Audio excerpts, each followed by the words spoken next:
Harka fuune akkam jirtu daawwattoota Shinniigaa Broadcasting Service kun qophii keenya shoora dubartootaati. Qophii keenya shoora dubartootaa kanaan fayyaa fi faaya akkasumas dhimmoota dubartoota ilaallatan kan biroo kan isiniif dhiyeessinudha. Sagantaa shoora dubartootaa har'aatiin immoo galiin haadha warraa kan abbaa warraa caalamoo yookaan immoo qixxeedhamoo miti kan jedhu kan ilaallu ta'a. Sagantaa kana qopheessuun kan isin waliin turu ani Rahmat Siraajii hanga xumuraatti nu waliin tura.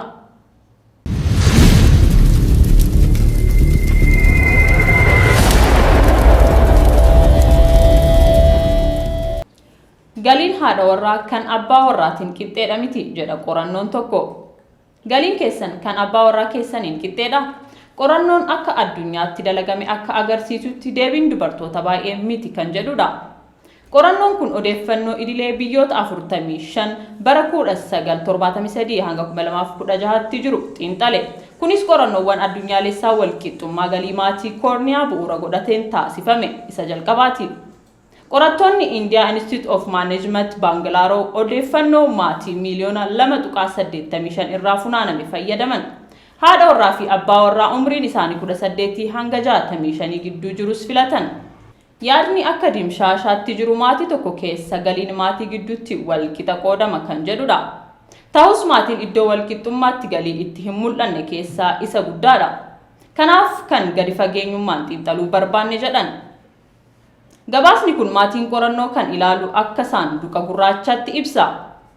Sababiin isaas haala keessoo maatii hin ilaalu garuu osoo ilaalee haalichi akkamiin jijjiiramuu danda'a inni jedhu dhimma biraati. Akka waliigalaatti humna hojjetaa Indiyaa keessatti walqixxummaan koorniyaa akka hin jirre beekamaadha.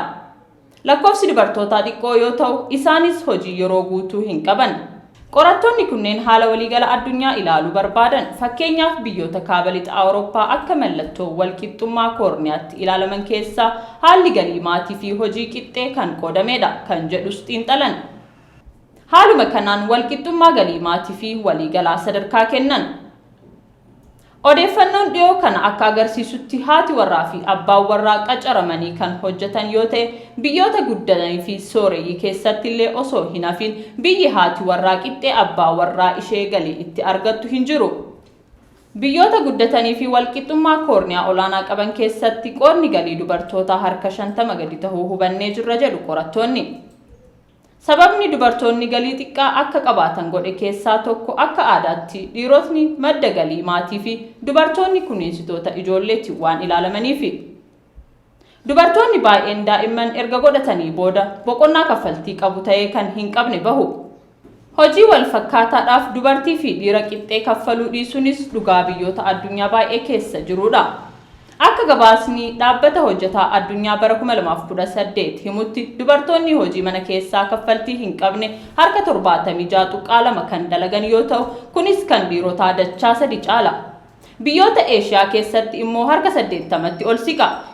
Gabaasichi hojii mana keessaa kaffaltii hin qabne gara hojii idilee kaffaltii qabutti akka hin galle dhimma isa ittisaa jirudha. Dubartii maatii keessaa galii xiqqaa qabaachuun hariiroo koorniyaa irratti dhiibbaa gochuu dubartootaaf fayyadamoo ta'urraa isaan hanqisa. Hojiin dubartiin mana keessatti dalagdu kan ifatti mul'atu miti. Dubartiin galii qabdu garuu maatii sana keessatti sagalee akka qabaattu ishee godha jedhama. Hamma galiin ishee dabalee murtoo irratti sagalee akka qabaattu godhan hariiroo haleellaa qabu keessaa akka baatu ishee gargaara jedhan. Garaagarummaan galii kuni qusannoo dubartootaallee ni miidha. Haala kanaan umrii sooramuu bahan irratti galii gaarii akka hin qabaanne isaan godha. Qorannoon kun gabaasa kana keessatti baroota 1973 hanga 2016 keessatti garaagarummaa galii haadha warraa fi abbaa warraa harka 20 hir'atee jira jedha. Biyyoota addunyaa garaagaraa keessatti guddinni diinagdee yeroo dabalu hirmaannaan dubartoota humnaan hojjetan keessatti qabanis akkasumas dabalaa dhufe. Hir'ataa dhufuun kun jiraatus garaagarummaan amma jiru guddaadha asii achi hir'achuu qaba.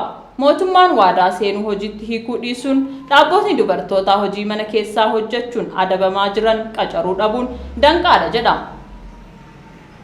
Kanaaf hojii dubartootaa beekamtii argachaa jiraare kan jedhu gaafidha. Imaammatni maatii fi daa'immaniif mijatoo ta'an jiru. Dhiirota hojii mana keessaa qoodatan guddisuu qabna. Waan hawaasni fi mootummaan hojjechuu qaban baay'eetu jira. akkanatti itti fufuu hin qabu waan jedhu dhaamanii jiru qorattoonni kunneen. Kabajamtoota daawwattoota keenya sagantaa shoora dubartootaa har'aaf qabanne kan hanga ammaa ture torbee sagantaa shoora dubartootaa kan biraatiin hanga walitti deebinutti nagaan nu tura.